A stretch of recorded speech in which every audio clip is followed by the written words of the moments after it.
first session at this camp. We were playing D&D, and we were playing in the dining hall. We had a little room off to the side from everyone else where the staff ate. And because this was better because there was a table in there. There wasn't a table in the dorm. There was no space for a table. So I was like, okay, we'll just do it in here. I kind of don't really want people there because A, they'll think it's satanic, and B, they think it's really nerdy, so they'll be making jokes. But anyway, we did it. We did it in the in there, and then we were all like, okay, this is fun. And then the head director walks in, and he's all like, oh, you guys are playing a game. I'm gonna sit down and watch. The guy he's an older guy, the one most likely to condemn this. He sits down and he's all like, oh wow, this is interesting. Thankfully, they weren't doing anything weird. It was a bunch of fighter classes fighting a bear. Okay. So there was no satanic magic. No satanic magic yet. So they fought this bear. And he was like, "Ooh, yeah, get the bear." And then so we've had our character sheets and everything on the table. And then a little bit later on, he looks at it and he's all like, "Is this Dungeons and Dragons?" So I'm all like, "Yeah." And then he's all like, "Oh no, we had a real problem with Dungeons and Dragons back in the 80s. Let me tell you." And then we started using like message and stuff, and then he was like, "How are you doing that?" And then one guy, he was trying to diffuse it, so he said telepathy, and then he was like, telepathy. Oh no. And then another guy was like, another guy who's socially aware. He was like, okay, got to diffuse the situation. It's a superpower. If we're superheroes, and he's like, superpowers are okay. And then he's all like, oh yeah, okay, yeah, that's fine. Yeah. But you play without all the weird stuff, right? You play without all the weird stuff, and I'm like, okay, I have to define weird stuff. If you define weird stuff as like gods and demons, then no, that's not in this campaign. So I can truthfully say no. Okay, yes, no, we are not playing with the weird stuff. And then, but you have telepathy. Telepathy is weird stuff. Okay, don't fire me, please. But yeah, it was all fine. It was all fine. It probably would have been worse if we like tried to get campers to play, but we didn't. So that's how we avoided getting fired playing D&D at a Christian camp. What was your campaign about though? Like. So I kind of just made it up on the fly. I made like we had a huge party. There was like 7 or 8 people. Oh shoot. So what we did, I split them into 2 parties so that we wouldn't be crazy. We would give each player some playtime. There were orcs. It was basically orcs raiding the village, find out why they're doing it. I told them there were some noises over at this baron's house. Go investigate that. Some of you can go investigate that, and there's also some item in this dungeon that might help you defeat the orcs. You can go look at that. And they split the party, which was okay because there's 8 of them. So they do that. They find out the baron has an orc in his basement, and the orc leads them to his lair, and the other guys join them. Yeah, but when we split, we basically lost all the guys who went the other way, so they became under my control. So I was under control of like four guys. Okay.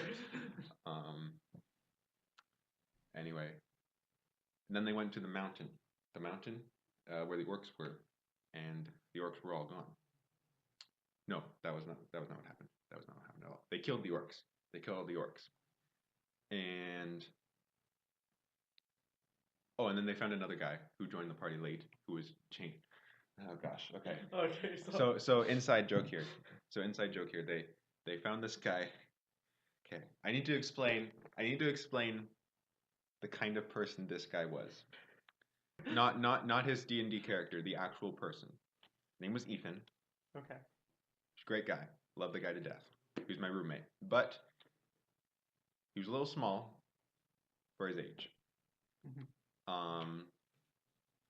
But he was also very confident. He was very organized, very proper, and kind of spoke his mind, um, which resulted in no end of, I don't want to say bullying, but Bullying. playful teasing. He, if it makes you feel any better, he deserved it. But Okay. I am getting mixed messages. I know your thoughts on this guy right now. I'm not saying he was a horrible person. He was a great guy. But like he said stuff that was like, okay, you're asking for it, man. Okay. Do, I'll accept it. kind of like keep going. kind of like you, you know? I'll accept it. Let's proceed. I'm not a bad person, okay? I'm getting mixed messages on this right now, but alright. Anyway, so he would say stuff that was like, okay, you know? So like we find him. He's a dragonborn in this cave, and then everyone's all like, he was tied up, and everyone's all like is he like a slave or something? Hey, he's a cave slave. And then for the rest of the summer and the campaign, he would be called Cave Slave. That would, and Okay. I guarantee you, if we go back next year, he will still be called Cave Slave. Am I giving the wrong impression right now? Is this sounding bad? This is sounding like you're desperately trying to accept that you're not a bully, but you are. Well, You know, like those scenes where you're just telling yourself so hard for the sorry, I'm on my third cup of coffee, and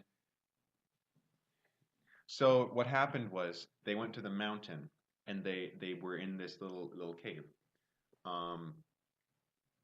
So they were all like, all right, let's sleep here for a bit. See if any orcs come back. I'm pretty sure none did. But there was a door behind the throne of the king orc. They went in through the door. There was a tunnel that led downward. They went downward through the tunnel. However, before this, they saw men, humans, walk into the cave. No, they did not. They saw them walk out of the cave from the door, and they were all like, where are they coming from? They go down. They walk down, and all of a sudden, some of them feel as if they are suddenly standing in a field, and they see in the distance a city. Interesting. Some of them are like, what just happened? Describe the city. Give vivid detail. Large city with great walls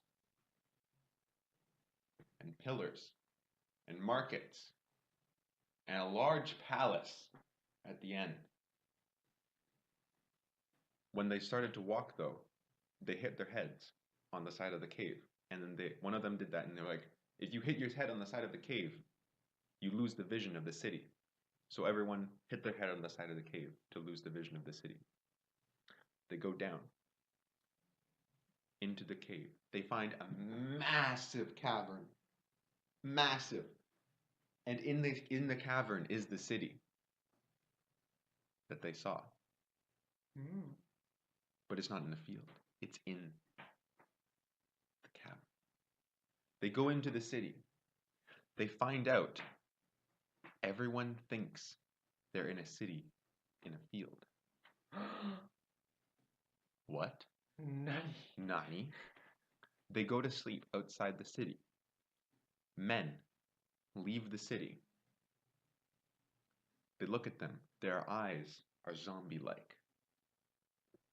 The men come back. They go back in the city. There's a weird device in the center of town. What does it do? They don't know. One of them gets caught by the guards and taken to the palace because he was being stupid. Okay. Welcome to every adventure. Knife thrower. They go. We'll get to that eventually, people. Oh, we will. And I'm the one who's describing the story, just so you get the DM context for this. All right.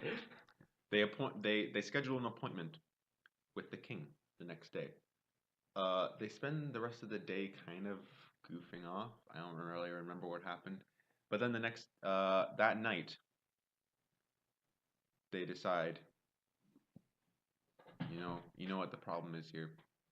The king. The king needs to die. So they sneak into the palace, into the king's room, and the king awakens, and they fight the king, and the king dies. And then, as soon as they realize that the main campaign is over, they start doing random crap. Okay. Two people who have had a rivalry, one of them being Ethan, the aforementioned cave slave, and Matt, a colleague of mine, who was very annoyed by his character, much like Garrus and Molveth's rivalry. Mm-hmm. And the human monk, killed the Dragonborn ranger quite easily because rangers are not great. So This is a fact. So yeah, he died, and one dwarven rogue, saw a shiny rock at the very top of the cavern, and he was like, "I want to climb it. I want to climb and get it." So he climbed and get it.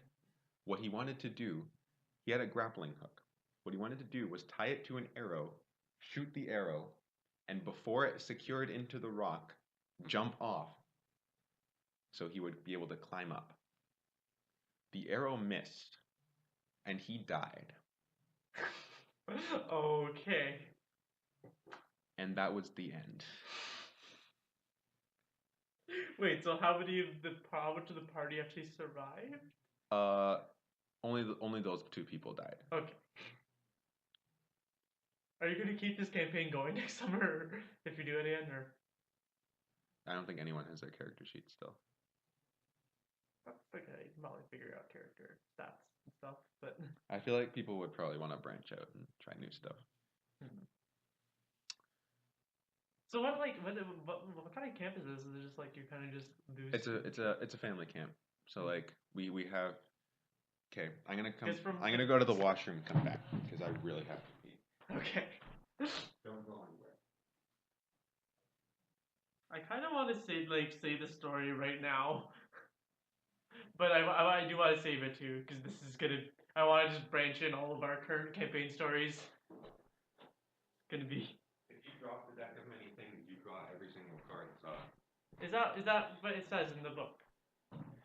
No, technically not. But anyway, so each is a Christian family camp. They host retreats throughout the year, but during the summer they have week-long conference weeks where families will come in on the Saturday, and there are activities set up for the kids throughout the week, and the adults have their own church services that they go through.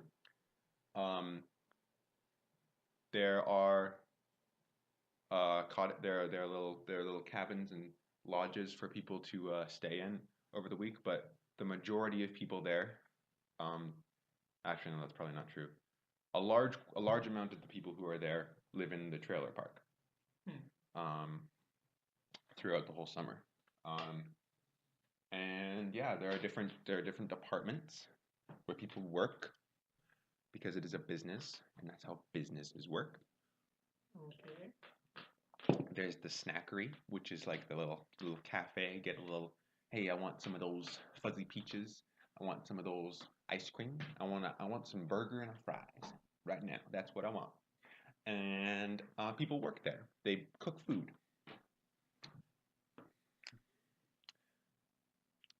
Let me take you through the departments.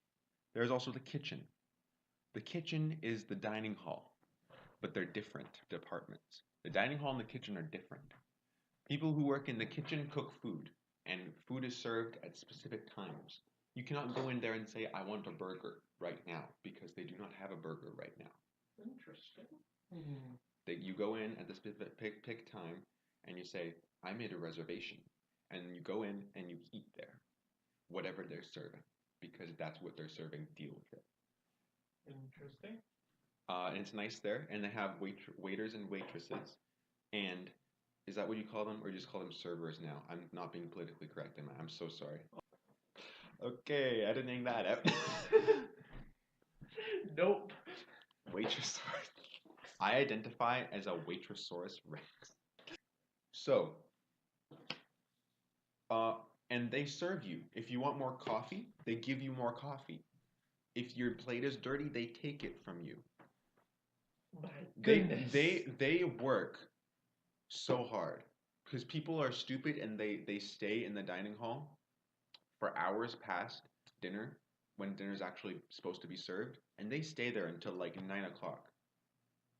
Yeah, I was like kind of sort of dating a girl in the dining hall, and like she told me like it's okay, but like it can suck, you know. Um, they're on their feet all day, you know, and but anyway, that's the dining hall. Then the kitchen, and oh, there's also the dish pit where you wash dishes. I worked there for a bit. It's great fun. Wash dishes all day. A little hard. I am assuming that you never went back there again. It wasn't that bad. It was quite enjoyable. I only had like a 3 hour shift though, so I think that working in there the whole day would be a bit much, Ah. and the whole day, the whole summer might be a bit much, but it was fun. So that's the dish pit. Also, there's the snackery. I already explained that. Moving on. There's maintenance. Maintenance. Uh, you cut grass and rake in seaweed off the beach, basically. Unless you're like one of the higher end maintenance guys, where you monitor the chemical levels in the pool and fix like the piping if it's broken. Mm. That's not a job available to a summer staff member. If you're on maintenance for summer staff, you mow the lawn and rake in seaweed. Um, then there's the office where some summer staff works. You like book. You would deal with customers, guests we call them, Yes. and deal with their obnoxiousness basically. Okay. You don't sound like you like them. No, no, I'm not saying you have to. No, I'm not saying when you go into the office you have to deal with the office workers' obnoxiousness. Okay. I'm saying that the guests are obnoxious. That's what I was just saying. Oh, okay, okay, okay. I thought you don't like the guests. The office staff are very nice. Just to be clear, they have to be. Um, Yes, you've just all been insulted as a medium. no, like guests are the people who will want you fired because you're playing Dungeons and Dragons. Guests You are should have played guests Dungeons are the and Dragons with the guests. no. Guests are the people who will say, those two staff members who are 17 and 18, I don't like seeing them sitting on the dock together holding hands because that's how you get pregnant. Yeah, okay.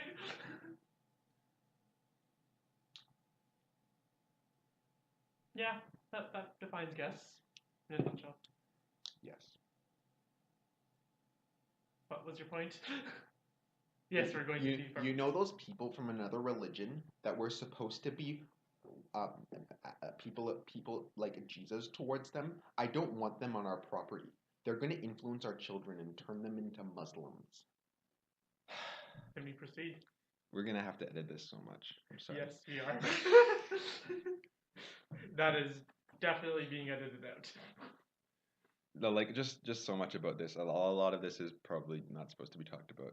Like, just yeah, heavily edited.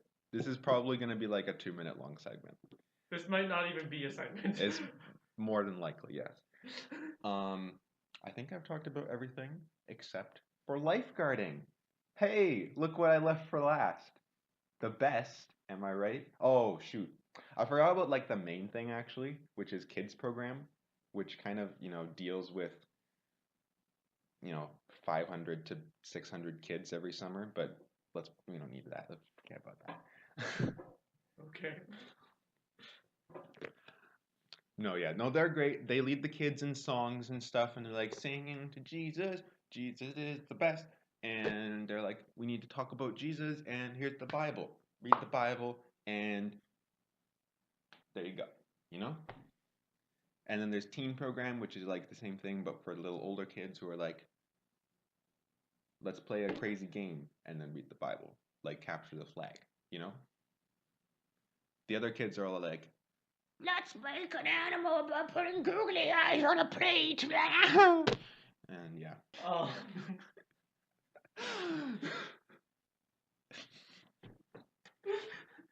That's so bad. Okay, we are totally leaving that in. Like that one, that is not going anywhere. Oh gosh.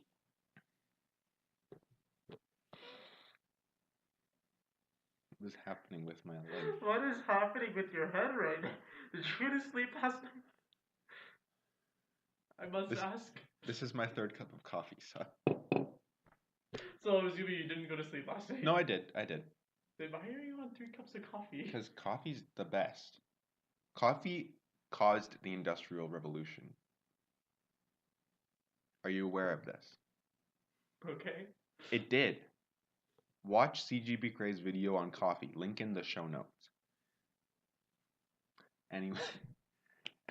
Lifeguarding. Lifeguarding is the next and last. Lifeguarding involves 2 functions.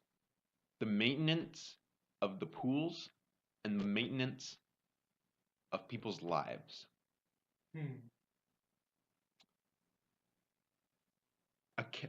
For the majority of it, however, you sit in a chair and do nothing. But you're working hard when you're sitting in the chair. The way lifeguarding works, generally in a typical afternoon session, for 4 hours, there are 3 lifeguards. One of them is known as first guard. They are the one who sits in the chair and oversees the pool. The next one is known as the second guard. They are able to sit back, relax a bit, but if anyone has a real question or they need to do some sort of swim test or something, they will deal with that so the other person can focus on the pool. Then we have the person on break. They are allowed to go leave and do whatever they want as long as they're back in 15 minutes. And to take over for the first guard.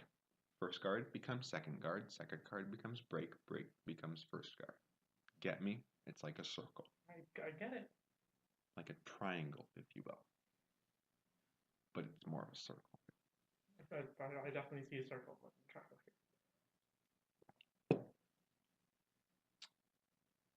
If someone is hurt, first guard assesses the situation. Do I need to go over there right now?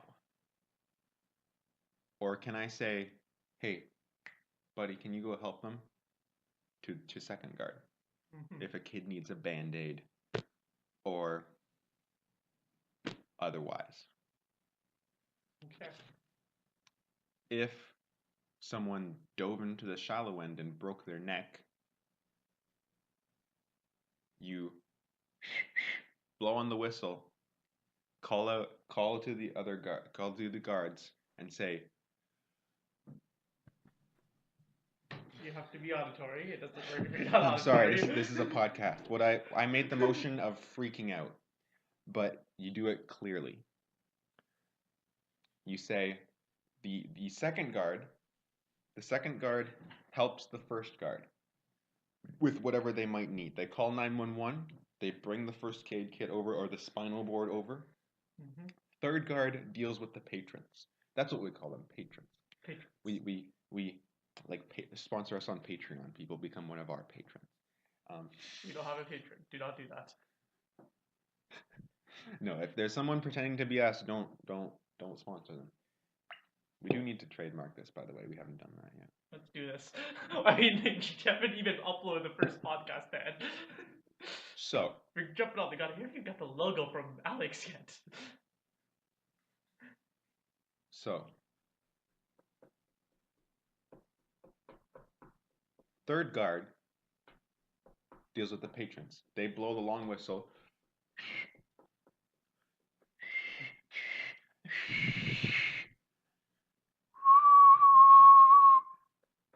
It doesn't sound like that. It sounds like an actual It sounds whistle. like a whistle. I got it. Everyone out of the pool in an orderly fashion now. He says in a loud, booming voice. Everyone resounding over the this entire is so that the pool. lifeguards have space to work and they don't have to worry about someone else breaking their neck while they're dealing with this broken neck. The other person gets them out of the pool area, so they're not a responsibility. They still are, but That's okay. so then when he's sure they're good, he calls over and says, "Hey, do you need a hand?" And they're all like, "Yes, please, this man is dying." This has not actually happened while I was on guard, just to be clear. So I'm not being insensitive, except I really am. I'm sorry. I'm on caffeine. Now, if the person is breathing, that's good. You strap them to the spinal board, call 911, make sure they stay breathing. If they are not breathing, you start CPR, regardless of the fact that their neck is broken, because life over limb. It is better for them to be alive than to be dead, even if being alive puts them in a wheelchair. Life over limb. This has never happened while I was there. The worst thing that has happened while I have been here, this is almost certainly going to be edited out, but we had a man with a dislocated shoulder in the pool. I was on break. I was reading a book, and I was all like, okay, so what happened was I was sitting in the chair reading a book because you're allowed to do that if you're on break. And one of my she was not a colleague at that point. She came to work with the camp next year, but she was just kind of a person there at that point. She was like, "Hey, Dad, are you okay?" I look up and there is a man grimacing and holding his shoulder, and I'm like, "Hey," and then he's like, "No, I am not okay." So I like jump up from my book, throw my book away, and I'm like, "Sir, what is the problem?" He says, "Oh, I dislocated my shoulder again." I'm like, "Okay, has this happened before? Do you need? Okay, can you come out of the pool, please?" And then so I unhook the lane rope, get it up, and I try to signal to my other guard. I'm like, "You get me? You get me? Do I need to call 911?" And she's all like, what do I do now? And then so we bring him to the side. I'm like, okay, do we need to make a splint or something? He's like, oh, I can probably pop it back in. I'm like, no. Oh, this is sounding terrible already. Okay. He was very cooperative. He wasn't pushing to get it popped back in. I think he probably did mention it, but don't do that. If you get your shoulder dislocated, do not pop it back in. It sometimes works, but it's not worth it. It's not good for your shoulder. Yes. In the long run, is what I'll say. Proceed. So we deal with that. We're like, hey, do you need to go to the hospital? And he's like, oh, no, fine. My wife will drive me, yeah. And then that's all good. And then so I just kind of sit back, go into shock for a little bit, and then I'm like fall asleep. Later, not at me. not on the job. Okay, I was gonna actually ask that. I was very tired, and everyone was like, Dan, you're a hero. And I'm like, I don't feel like a hero. I feel like just a man who was placed in a situation and did the only thing he could. Oh, do your job properly? Yes. Yeah, that's a good thing to do when you're placed into a situation as a lifeguard. Do your job. I'm not a hero. I'm not a villain. I'm a madman with a box. Anyway. No, you're not. You're just a lifeguard. So that was the worst situation I've had to deal with. There really hasn't been anything that came close to that I had to deal with. I heard about a lot of other worse things, but that was the worst thing that I had to deal with. That sounds. There are other stories that I want to tell, but I don't even want to say them while I'm being recorded, so I'm not going to. But that's lifeguarding. That sounds stressful. It is. It really is. That was like one of the worst summers of my life because like I have not been more anxious in my life than my first day at the workplace. It was a new camp. Wait, that was your first day? No, no, no, Okay, no, no. okay. I was gonna say. Thank goodness that was not my first day. That was like the second last day of the summer. So Okay, so I was comfortable. So it was like you almost made it, and then Yeah, yeah. No, the first day I was the most anxious I have ever been in my life. Because it was a new camp, don't know the people. B, it's a lifeguarding job. You're responsible for people's lives on a moral, legal, and just job basis. Not only do you have to deal with the shame and guilt of letting a person die, you also have to deal with the lawsuits and getting fired. So have fun with your minimum wage.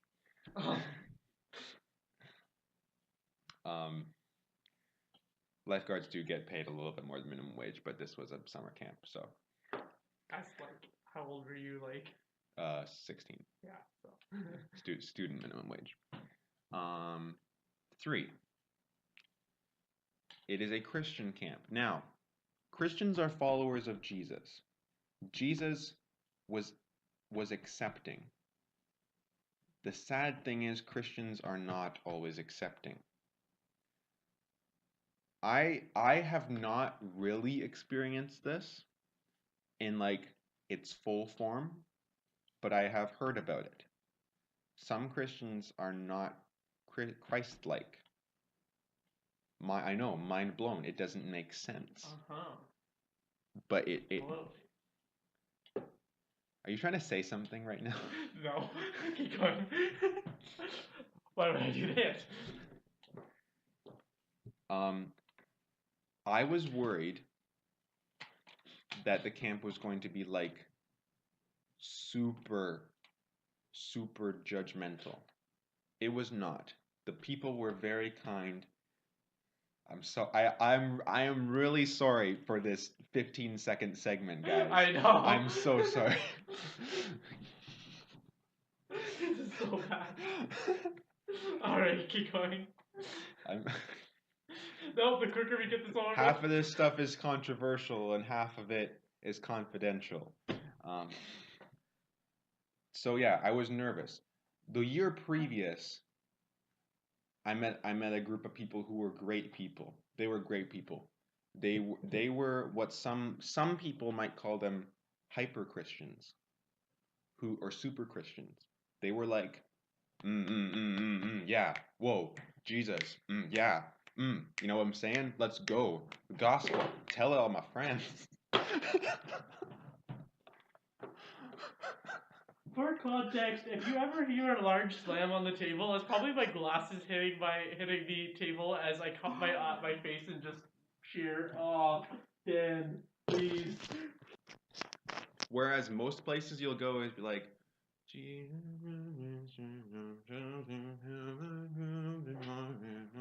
but it's not like, woo! Hey, are you a follower of Jesus Christ? Okay. So I was a little worried it was going to be like that, but it was not. It was very tasteful.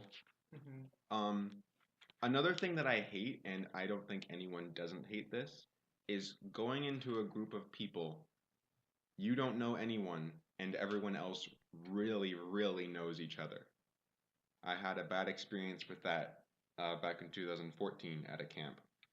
And I mean, it was like 85% my fault because I just didn't socialize with people during that week, and it was like the longest week of my life. But um,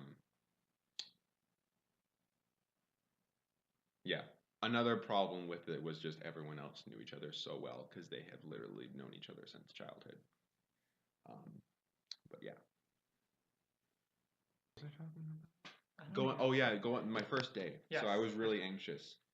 Um, but it got better. The next year, I was also really, really anxious because that was my first year teaching swimming lessons, which I practiced at and got better at, and I'm decent at now. I know the system. Get in the water, blow bubbles. Okay. Can you go under the water? Can you blow bubbles while you're under the water? Can you swim? Move your arm over your head, turning your head back into the water whilst breathing in. Blow bubbles out. Breathe in. Continue.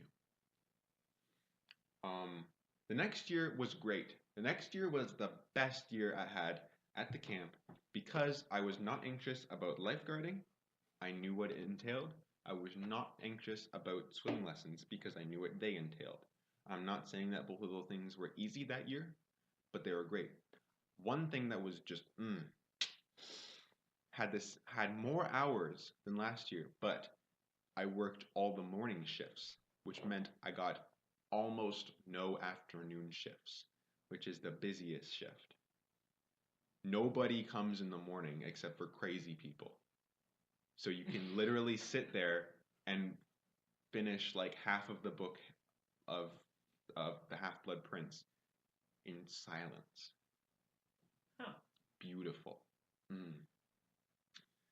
Except on Fridays when the children's program staff bring the kids over, and the kids think it's funny to scream the Bible verse they've memorized that week at the lifeguards. Okay. And then the lifeguards pretend to fall in the pool. And we don't like to do that. Oh. Because the pool is cold. It is not heated. Okay.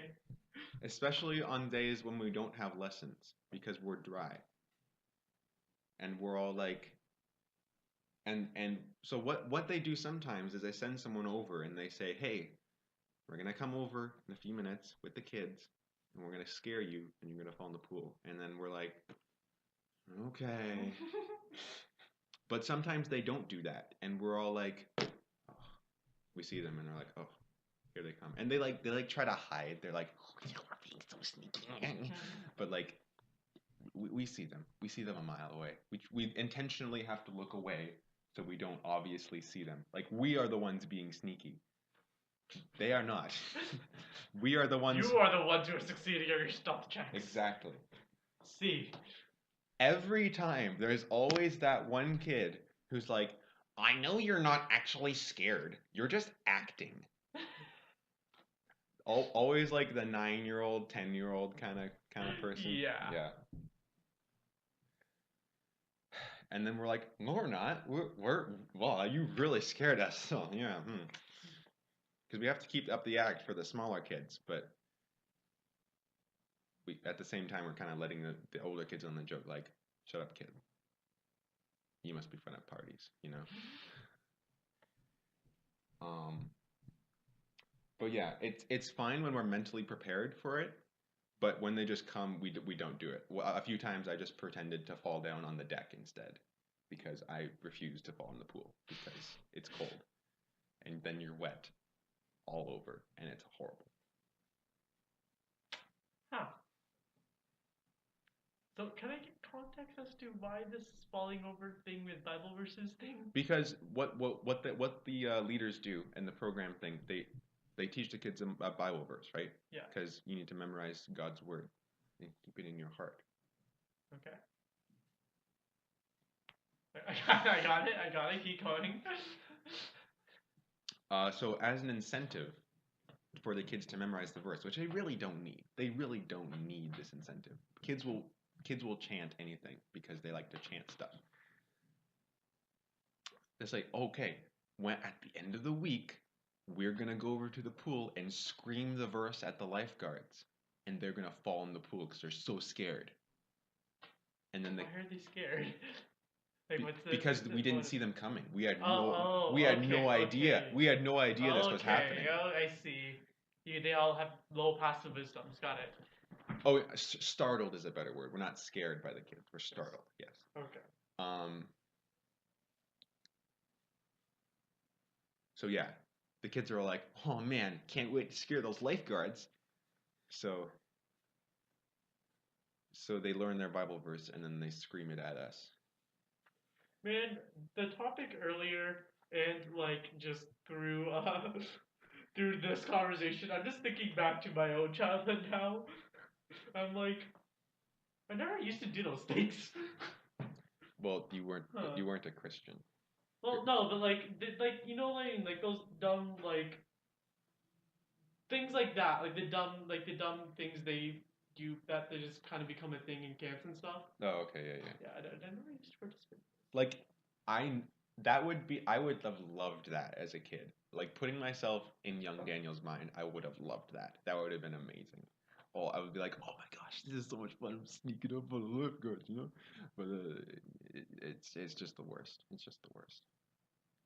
And then they're literally like cats. Like you have 100 cats, and there's 5 humans trying to get these cats from the chapel, which is across the road. They're trying to get them to the pool and then back. Some of them are like running towards the lake, and you're like, "No, cat, come back here!" And you're like, "No, cat, don't eat that other cat's hair." Oh gosh, I'm so glad I don't work in the kids program. Like I have enough contact with kids during swimming lessons. My gosh, I love. Okay, I've used this analogy before. Children are like mice. Mice are kind of cute when you think about it. They're kind of cute. They're like little hands and little tails and little eyes. But when there's 100 of them in your house, that is terrifying. That is literally what they put in horror movies. Okay, I'm gonna cut you off here. Yes, you know all about childcare. No, I'm talking about mice. Well, obviously they are. This is a story over our reading week. Oh, okay, go ahead. So, my second youngest brother-in-law. Yes. So when he came from Pakistan recently, he's kind of just always been a trickster in the family ever since he came. Like, how old is he? I don't know. He's roughly. Either like he's gonna kill me if he listens to this at any point, but very at least I think 29 or low 30s, somewhere around there. Oh, I thought you were talking. Okay, sorry. You said brother-in-law. Yeah, I said brother-in-law. Okay. I don't have a brother. I thought. What did you think I said? I thought you were talking about a child. No. I'm talking about my brother-in-law. Okay. So, this is completely unrelated. This is the only thing still familiar with. This is mice. Okay. Mice. Yes. Tangent. We're at his house. Like he recently bought his house and everything, right? Yeah. So he has this habit of playing tricks on everybody. Mm-hmm. Like he's a prankster. Mm-hmm. So nobody believes him when he says something in like a panic voice or anything. So then we have little baby Zara just in front of my mom, just sitting there. She's just playing with my mom and dad, and they're sitting on the couch. And then he's like, we're in the kitchen. I'm making tea for the family. He's just he's washing the dishes because he had a party last week, the day before. So then he's like, all of a sudden he points. He's like, he just like in Urdu he says, "There's a mouse underneath the couch," and everyone's like, nobody believes him. Like everybody's just going on with their day. There's like, no, there isn't. He's just being trolled, and he's panicking at this point. He's yelling, "There is a mouse underneath the couch," and like Zara's like right in front of it. But with my mom and like everyone, I am frightened by rodents to like a massive degree. Like rats and mice, I hate them. will not can't hear them. I mean, that's fair. So like, okay, so basically what's happening here? I don't believe him either. I'm just making my tea.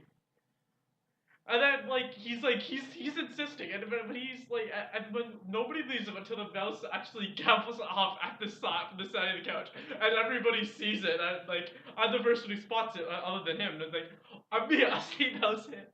So I mean, like, Mom, there's an actual mouse. So Oh, Mom just wait. Repeat what you said in Urdu. I'm me asli mouse.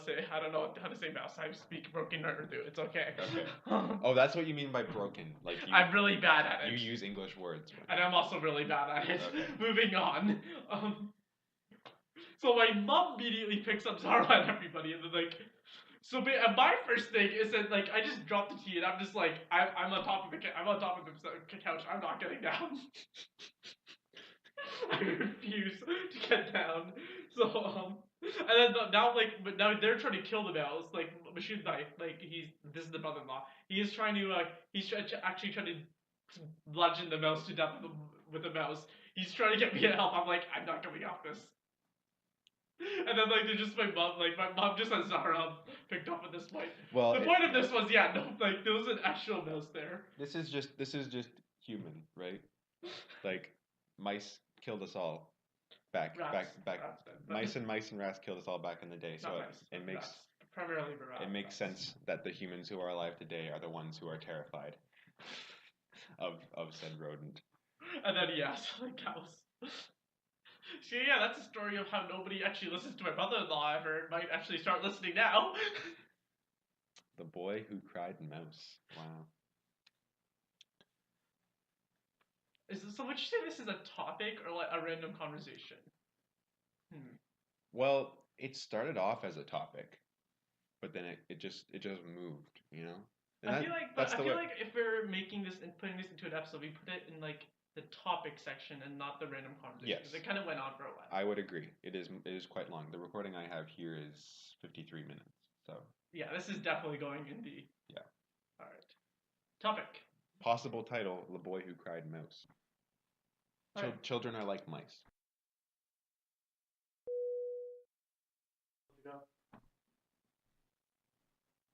I don't know. I don't think they talked about that. But like, I agree with Brady on like the more philosophical conversations. Like they talk about, are humans different than other animals? And Brady's like, there is something different about humans. And I'm like, yes, there is, because God and Jesus. And that's not what Brady says. Brady is not religious, but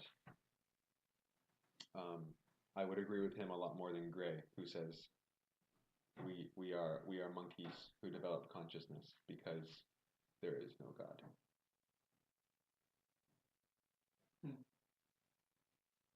Whereas I agree a lot more with Gray's general lifestyle of introversion and stuff. I just relate to him a little bit more, I guess. You're gonna break that. I am gonna totally break that. Although this is not the way it should be, I would rather my day go by without me talking to people, like Gray.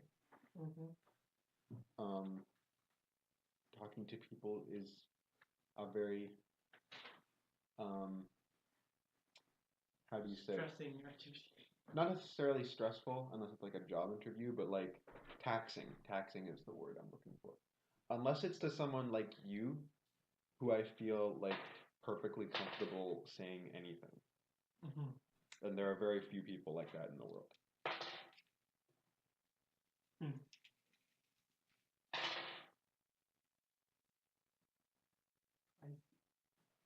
That was like the closest we're ever gonna come to saying how much we mean to each other. So let's move on. Let's move on. That was my side of like, not gonna comment on that. Let's get going here. Your eyes are. My eyes are what exactly? Were you saying? Because like, if you were somebody else, we could have that conversation, but you're not. You are Saad. I'm Saad.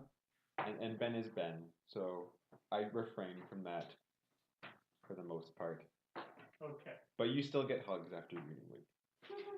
I will not murder you if you Like, you were obviously expecting one when you walked in the door. Yeah.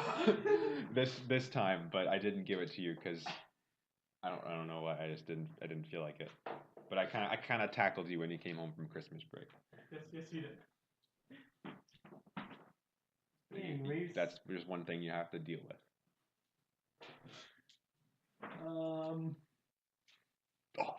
Too much emotions. Get it back on religion. Oh my goodness. Get it back on religion. Too many emotions.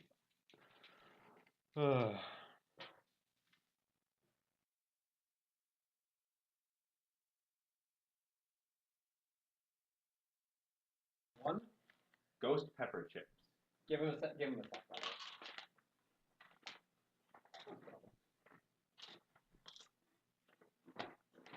Wait for it. Fine. It's fine. It's fine. There's nothing wrong with this. Yeah, they taste pretty good though, don't they? They're like. You should totally put those in front of John on Saturday. There's nothing wrong with this. Wait, they're gonna be still by then. Okay. His face is already beet red.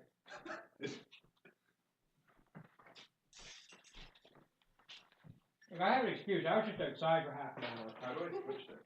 There's no way to switch this. Mid-video. Is this as bad as it gets? At this point? Saad is Indian. He doesn't care. You're supposed to eat more than one. Like, they pick up the more you eat. Okay. I ate a half a bowl of these, and I was like... Okay, yeah, no, it's already gone. Like, that was intense, but I'm not having more. I was anticlimactic. That's dead. That's like, oh, we're gonna stick our hand in a thing of boiling water. Oh, that wasn't so bad. I don't know what everyone's complaining about. Are we eating this whole bag? You're gonna eat more than one. Alright. That was the most intense chip I ever ate. Now imagine eating half a starting bowl to before get realizing you're screwed. Yeah, that's starting to kick in now. A little bit. Supposedly, these things, if you eat enough of them, they go up to 10 minutes. I haven't had this feeling in a long time. Well, I'm on chip 5, I think. just the feeling of capitation. I had 3 before me, so... 4.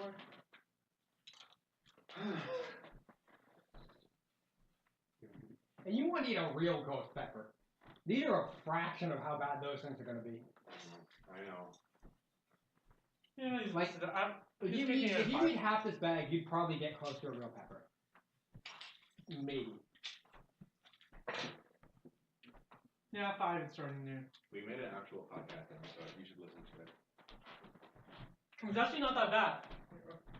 First week. We talked about D&D. We talked about camping. Or not camping. Lifeguard camping. We talked about children.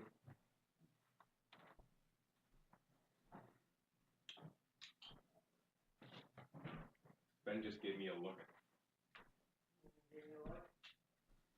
I told him we talked about children in the podcast. And then you didn't elaborate? Yes, we talked about children. Oh, my ears are doing the thing. My ears are doing the thing. My ears get hot. And they start like... I'm on chip, what, 10, 11? Mm. And they start like leaking. You're on chip 3. You haven't even hit 5 yet. Yeah. 2 more, Dan. You gotta do 2 more. I'm standing here with the Italian and the Indian, and I'm dying because I'm Dutch. There must be historical context for this. We like our Gouda cheese. And our croquettes. We like cheese. We like croquettes. We just also love killing ourselves with spicy. And massage is just a lifestyle. Just left out. Every day. Oh yeah, Saad. Hope you're okay with the amount of spiciness you're feeling. 'Cause it's gonna last for about 5-10 minutes. Oh gosh, my nose is running. My nose is running. Yeah, I just got that too. My ears are popping. You're on 4, Dan. You've got to pass the threshold. Alright, you're fucked. I mean, he's had them at such late intervals, though. Yeah, but it stays. Like I said, these things last for like... Bring it on! These things last for like 10 minutes. Yeah, it's 5 at once. Let's go. No, it won't go.